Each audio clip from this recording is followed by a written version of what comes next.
अस्सलामुअलैकुम वरहमतुल्लाहि वबरकातुहू। हाजिर हैं तेरे दरबार में हम मुर्शिद मोहतरम लिल्लाह करम सुबहान अल्लाह। आज 11 मुहर्रमुल हराम दरबार शरीफ आस्थान अनीसी और जलीसिया रोशन मंजिल मरकज़ नॉर्थ कराची कुफल कुशाई की जाएगी, खोला जाएगा।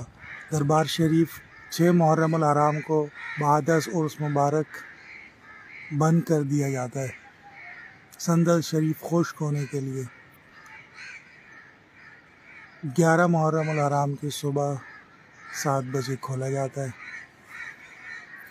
हाज़री दी जाती है, फातह ख़्वानी की जाती है और तमाम ज़ायरीन के लिए फिर साल भर सुबह 7 से शाम 7 खुला रहता है।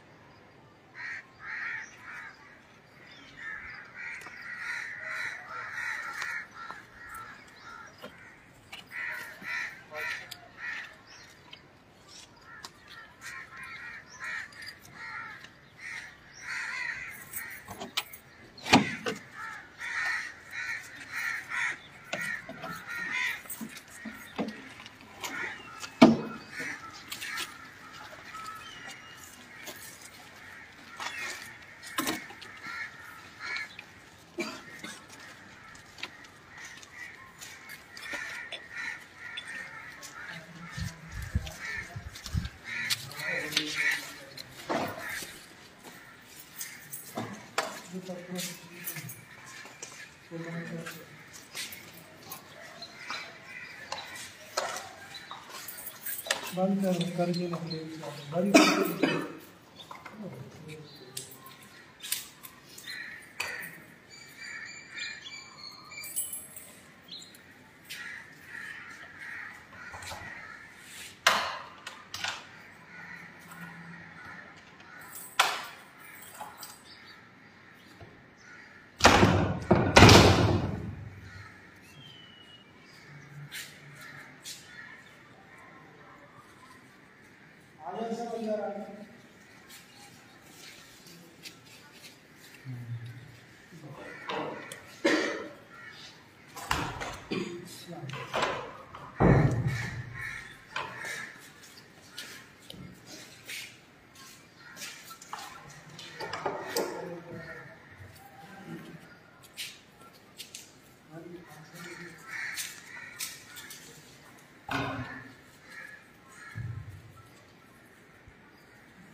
हट गए भी सारी